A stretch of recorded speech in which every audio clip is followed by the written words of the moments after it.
Hello friends, मैं आपका दोस्त एंड होस्ट डॉक्टर राज एक बार फिर आपके अपने यूट्यूब चैनल पर्लवाइन ज्ञान में आप सभी का स्वागत करता हूं। दोस्तों, अगर आपने अभी तक आपके अपने यूट्यूब चैनल को सब्सक्राइब नहीं किया है तो प्लीज़ चैनल को लाइक करें, सब्सक्राइब करें और बेल आइकन का बटन ज़रूर दबाएं, जिससे कि मेरी आने वाली न्यू वीडियो का नोटिफिकेशन सबसे पहले आपको मिले। दोस्तों, आज का जो वीडियो है वो सभी का सभी दोस्तों आज का जो वीडियो है वो पूरे का पूरा जो आपने थंबनेल पर पढ़ा है उसी के ऊपर है। और जैसा सर आप जो क्वेश्चन कर रहे हैं, तो मुझे ये बताइए, नाम से तो कोई इशू नहीं है। नाम के अलावा नाम को अगर चेंज करना है तो उसका कोई मैटर नहीं है, नाम तो कुछ भी रहेगा तो कोई दिक्कत नहीं है। बाकी ईमेल आईडी और मोबाइल नंबर किसका है ये मैं जानना चाहूंगा सर जरूर। सर अगले का ही सिर्फ मोबाइल नंबर से ही हुआ था सर। मतलब केवल ईमेल आईडी का लोचा है? हाँ सर, ईमेल आईडी वगैरह डालना था सर। ईमेल आईडी चेंज करने का ऑप्शन अभी सिस्टम नहीं दे रहा है, उसके लिए हम इंतजार करेंगे। और जब वो ऑप्शन आएगा, क्योंकि पहले भी बीच में आया था ऑप्शन, और सिस्टम फिर आगे भी हो सकता है देगा, ठीक है। तो आप ये केवल बता दीजिए, उस ईमेल आईडी से कोई दूसरा अकाउंट तो नहीं है पर्लवाइन में? उस ईमेल आईडी से मेरा बड़ा बेटा का लगा हुआ है सर। उसका लगा रहे थे तो उस टाइम ज्वाइनिंग में 3-4 खुलने के बाद हुआ था, तो वो खुला था तो उसी में हम लगा दिए हैं सर। नहीं नहीं, तो ये दिक्कत हो जाएगा, क्योंकि सिस्टम अभी जहां तक मुझे जो समझ में आ रहा है और कुछ कुछ चीजें पता चल रही है, तो ऐसा हो सकता है कि फिर से ज्वाइनिंग प्रोसेस एक बार सिस्टम बंद करेगी, हो सकता है 1 हफ्ते के लिए, ठीक है। ये एक नोटिफिकेशन मिली है, और ये जो नोटिफिकेशन मुझे मिली है वो किसी ग्रेट लीडर के माध्यम से मिली है, ठीक है जी। और मैं कंफर्म तो नहीं कहूंगा, लेकिन जो उन्होंने बताया है उन्होंने अपने अनुभव के आधार पर बताया है। और 2017 के लास्ट में या 18 के फर्स्ट में उनकी अकाउंट लगी है, ऐसा मुझे क्लियर नहीं है। शेख बाबा को आप लोग जानते होंगे बढ़िया से, शेख बाबा का नाम सुना होगा आपने। जब पहली बार पर्लवाइन सिस्टम को मैंने सुना था तो मैंने शेख बाबा का वीडियो देखा था। मैं और रंगनाथ सर हम लोग देख करके बड़े चंबित हुए थे, इतना डॉलर उसमें दिख रहा था। तो शेख बाबा सर से जो बातचीत हुई हमारी है, उसके हिसाब से ये पता चला है कि अभी जो है, जो ज्वाइनिंग प्रोसेस को रोका गया था, जो पिछले 1-1.5 महीने से हम लोग ज्वाइनिंग नहीं करा पा रहे थे, उसके पीछे जो काम जो सिस्टम का था मेन वर्क, वो मेन वर्क अभी भी पूरा नहीं हो पाया है। कुछ काम अभी भी बाकी रह गया है। जैसे मर्ज वाला जो था, वो मर्ज के लिए सिस्टम उनका कहना है कि हो सकता है कि फिर 1 हफ्ते के लिए ज्वाइनिंग प्रोसेस को रोकेगी और इस दरमियान मर्ज करेगी। तो वैसे समय में अगर सेम मेल आईडी या सेम मोबाइल नंबर मिल जाते हैं तो शायद वो अकाउंट मर्ज हो जाए। तो आपको सलाह देंगे कि उस अकाउंट को वैसे ही छोड़ दे, दूसरा एक नया अकाउंट उनको बोले आप लगा करके उसमें काम स्टार्ट करें। सेकंड फेज पूछ रहे हैं पीपीसी में अपडेट जी सर। एक सितंबर को टोकन फार्मिंग स्टार्ट हो जाएगी। डीपी से कब से सिस्टम करेगा ये क्लियर लिखा हुआ नहीं है, लेकिन सेकंड फेज आपका 1 सितंबर से स्टार्ट हो रहा है। और उम्मीद कर सकते हैं कि डीपी से भी स्टार्ट हो जाना चाहिए उस समय तक, क्योंकि सिस्टम ने जब कहा है कि डीपी वॉलेट का उपयोग कर पाएंगे तो सिस्टम को कर देना चाहिए 1 सितंबर तक। बाकी अगर उस पर अभी कोई डेट नहीं लिख करके आया है, लेकिन सेकंड फेज हमारा 1 सितंबर से स्टार्ट हो रहा है। सर मेरा एक क्वेश्चन था कि ये जो टोकन फार्मिंग होती है, इसके बारे में जो और भी टोकन फार्मिंग होती है उसके तरह ही रहेगा कि इसमें कुछ डिफरेंस किया जाएगा? इस तरह से क्लियर नहीं है, चेंज हो सकता है, क्योंकि अभी तक आपने शायद क्रिप्टो का आपको नॉलेज अच्छा खासा है, तो आपको मालूम होगा कि स्टेकिंग जो होती थी और सब क्रिप्टो में जैसे प्रारूप तो वैसा ही था, लेकिन यहाँ पे स्टेकिंग कुछ अलग टाइप से किया गया, आपने देखा होगा, है ना। जैसे किसी और टोकन में हम जब स्टेकिंग करते हैं तो वहां पे हमारे जितने भी डॉलर के हम टोकन खरीदते हैं उतने टोकन हमारे वो फिक्स हो जाते हैं और उस पर हमें अर्निंग मिलती है। और एक टाइम प्रोसीजर होता है, एक टाइम होता है, उस टाइम के बाद वो फिर हमारे वहां से अनस्टेक हो जाते हैं।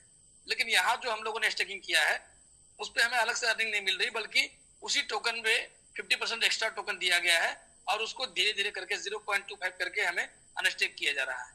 तो थोड़ी सी चेंजिंग हो सकती है, क्योंकि जहां तक हम लोग मानते हैं फार्मिंग जो हम लोगों ने देखा या किया भी है, तो 2 टोकन को मिला करके एक एलपी टोकन बनाते हैं, इसके माध्यम से फार्मिंग करते हैं। लेकिन कुछ कुछ नई चीजें जब हम स्टेकिंग में देखें तो हो सकता है कि फार्मिंग में भी कुछ नई चीजें सिस्टम ला सकती है। बाकी सर पुराना ऑलरेडी आप जान रहे हैं, तो आपको और मदद मिलेगी फार्मिंग करने में। एक्चुअली सर मुझे नहीं नॉलेज उतना क्रिप्टो का, तो मैं आपसे कोई नहीं सर, तो जैसे और ऑलरेडी फार्मिंग होती है, हो सकता है वैसे होगा। अगर वैसे होता है तो उसको क्या करना होगा, सिस्टम को 1 सितंबर से पहले किसी न किसी एक्सचेंज पे जो है लिक्विडिटी डाल करके उसको स्वैपिंग स्टार्ट कर देना होगा, तभी हो पाएगा। क्योंकि जो पहले का प्रारूप है फार्मिंग का, उसके लिए एक दूसरे टोकन के साथ आपको उसकी एलपी टोकन तैयार की जाती है, और ये तभी संभव हो पाएगी जब हमारा ये टोकन जो है पीबीसी मेटा किसी न किसी एक्सचेंज पे ट्रेड करना शुरू कर देगा। तो अगर ऐसा होता है तो 1 सितंबर से पहले ट्रेडिंग स्टार्ट हो जाएगी। ये भी बड़ी खुशखबरी हो सकती है। अब देखिए सिस्टम के पास है, सिस्टम के नोटिफिकेशंस का इंतजार कर रहे हैं। अगले 2-3 दिनों के अंदर में एक और नोटिफिकेशन आने वाली है, जहां तक मुझे समझ में आ रहा है, और उस नोटिफिकेशन में और कुछ चीजें क्लियर होंगी सर। तब तक के लिए हम इंतजार करेंगे सर। तो इसका सर जो पेयर बनेगा तो उसके लिए फिर से परचेज करना पड़ सकता है ना, जैसे बीएसटी वगैरह हो गया या फिर जिसके थ्रू हो। पेयर का मतलब ये हो गया सर कि कल पीवीसी मेटा, जैसे भी एक सर ने पूछा था ना कि कैसे हम विड्रॉ कर पाएंगे डीपी को, पीवीसी मेटा तो बना लेंगे, तो विड्रॉ करने के लिए फिर आपके पास वो ऑप्शंस हो जाएंगे कि पीवीसी मेटा से जैसे मान लीजिए कि बीएसडी में पेयर कर दिया या बीएनबी में पेयर मिल गया हमको, तो पीवीसी मेटा जितने टोकन रहेंगे उतने डॉलर के हमको बीएनबी मिल जाएंगे। जैसे हम उसको स्वैप करेंगे बीएनबी में, तो आसानी से फिर उसको हम विड्रॉ कर पाएंगे। ये बेनिफिट हो जाएगा सर। पेयर तभी हो पाएगा जब उसकी जी अलग से सब परचेज नहीं करना पड़ेगा ना सर। अलग से परचेज करने के लिए सीधा एक्सचेंज पे आप खरीद बिक्री कर पाएंगे। जैसे बाइनेंस पे हम कोई भी टोकन खरीद लेते हैं ना, हाँ वैसे फिर कर पाएंगे तब जब ये एक्सचेंज में लिस्ट हो जाएगा। फार्मिंग के लिए तो नहीं करना पड़ेगा ना। फार्मिंग के लिए अभी आपको अलग कहीं मिलेगा ही नहीं पीवीसी मेटा।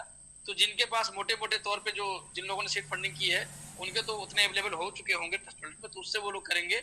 और हम और आप कैसे करेंगे, हमारे पास 2 ऑप्शन होंगे।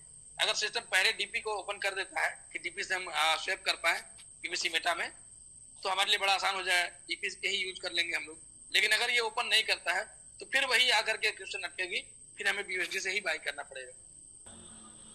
जो अभी जो 1 सितंबर से जो शुरू होने वाले जो token farming, token farming sir होता क्या है, इसमें हम लोग को क्या फायदा मिलेगा, और इसका अगर नहीं करते हैं, उसमें अगर नहीं घुसते हैं तो हम लोग को नुकसान क्या है सर?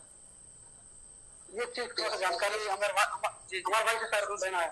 जी सूर्य सिंह जी, बहुत बढ़िया सवाल आपने किया, क्वेश्चन होना भी चाहिए।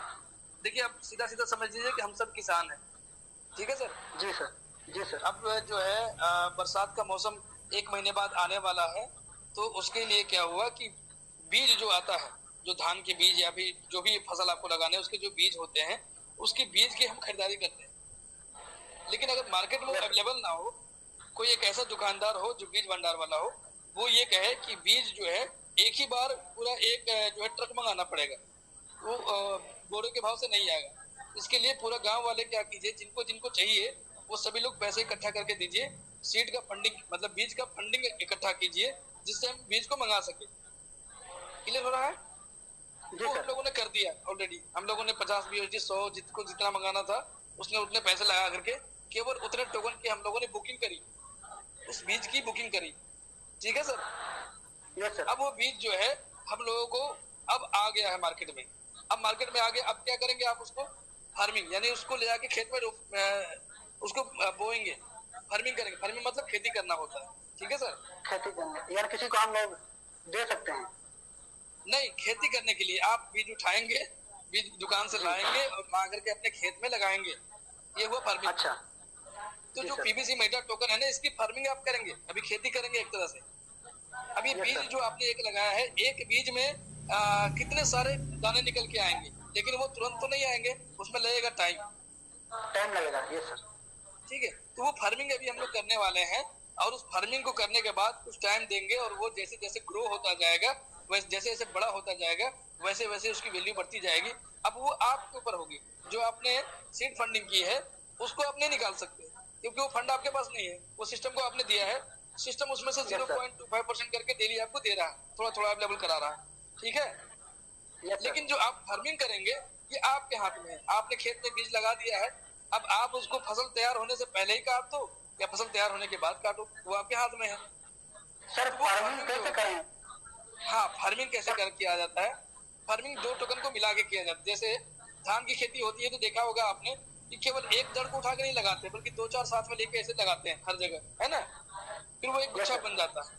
उसी प्रकार फार्मिंग करने के लिए 2 टोकन की आवश्यकता होती है, जिनके पेयर जोड़ा बना करके एलपी टोकन बनते हैं जिससे फार्मिंग की जाती है। अब उसके लिए ये जरूरी होगा कि इसका पेयर कैसे बनेगा। तो हमारे पीवीसी मेटा की जी पीवीसी हमारे मेटा पीवीसी मेटा की हाँ टोकन है सर, ये उसी से नहीं होगा। इसी से होगा, लेकिन इसके साथ साथ किसी और टोकन की भी आवश्यकता होती है। अब सिस्टम ये कहेगा कि केवल हम पीवीसी मेटा से ही फार्मिंग करेंगे तो दूसरे रूप में फार्मिंग हो सकता है, ऐसा सिस्टम ने नहीं कहा है। लेकिन जो अब तक हम लोगों ने फार्मिंग किया है, जैसे मान लीजिए आप पहली बार खेती कर रहे हैं तो आपका क्या होगा, या तो फसल में नुकसान हो जाएगा या फिर किसी से सलाह लेना पड़ेगा, ठीक है। तो जिन लोगों ने खेती किया है ऑलरेडी, जैसे रंगा सर ने ऑलरेडी फार्मिंग किया है, मैंने किया है, तो मैंने जो ऑलरेडी पहले से जो फार्मिंग किया है उसमें हम लोग 2 टोकन मिला के एलपी टोकन बनाते हैं जिससे हम लोग फार्मिंग करते हैं। लेकिन अब ये जो फार्मिंग होने वाली है ये तो मालूम है हमें कि फार्मिंग करनी है, लेकिन यह क्या 2 टोकन मिला के बनाएंगे फार्मिंग करने के लिए या सिंगल होगा, ये अभी क्लियर नहीं है। 1 सितंबर से ये चालू हो रहा है। 1 सितंबर से पहले कुछ ना कुछ नोटिफिकेशन सिस्टम दे देगी जिससे हमें और आपको दोनों को क्लियर हो जाएगा कि क्या ये एक्सचेंज पे उसके पहले ट्रेड करना शुरू कर देगा। अगर ट्रेड करना शुरू कर देगा तो भी 2 टोकन मिला करके फार्मिंग करेंगे, अगर शुरू नहीं होगा तो सिंगल केवल पीवीसी मेटा से फार्मिंग होगी, ठीक है सर। तो सर अलग से पैसा लगाना की कोई जरूरत नहीं है सर अभी इसका जवाब दिया हूँ मैं। अगर सिस्टम जो है डीपी से टोकन फार्मिंग की के लिए अगर ऑप्शन दे देती है, जो हमें कन्वर्ट टू पीवीसी मेटा वाला जो ऑप्शन है, तो जो डीपी हमारे पास पड़े हुए हैं जो हम लोगों ने सीड फंडिंग के लिए बचा के रखे थे, वही डीपी हमारे काम आ जाएगा और उससे पीवीसी मेटा बना करके फार्मिंग कर लेंगे। अगर किसी का सर डीपी नहीं है तो पैसा लगा सकता है कि लगा के कर सकते हैं, जैसे पहले हम लोगों ने सीड फंडिंग करी है। इसमें एक प्रकाश और डाल दें ताकि और किसी भी साथी का ये सवाल ना है दोबारा। ये जो 2 टोकन मिलाकर जो फार्मिंग करते हैं तो दोनों की क्वांटिटी बराबर होनी चाहिए या कम ज्यादा हो सकता है सर? थोड़ा सा इसमें भी आप अपना विचार रखें। क्वांटिटी कम ज्यादा हो सकता है, दोनों की वैल्यू बराबर होनी चाहिए। अच्छा, जितने पीवीसी मेटा मेरे पास है, जैसे मान लीजिए कि अगर $50 का हमने बीएनबी लिया पेयर के लिए, तो $50 के बराबर का हमको पीवीसी मेटा भी लेना होगा। ऐसा नहीं कि 50 पीस लेना पड़ेगा, क्वांटिटी कम ज्यादा हो सकता है क्योंकि एक बीएनबी भी आपका जो है लगभग $300-250 के आसपास हो जाता है। तो दोनों का मूल्य बराबर होना चाहिए। अगर हमने $50 के मूल्य के बराबर बीएनबी लिया है तो $50 के मूल्य के बराबर पीवीसी मेटा भी लेना होगा, ऐसे होता है। अब सिस्टम ने क्लियर नहीं किया है कि कितने डॉलर से फार्मिंग स्टार्ट होगी, कहीं कोई बाध्यता तो नहीं है, ऐसा कहीं लिखा नहीं है। तो एक और नोटिफिकेशन का हम इंतजार करेंगे जिसमें कुछ और चीजें क्लियर होंगी।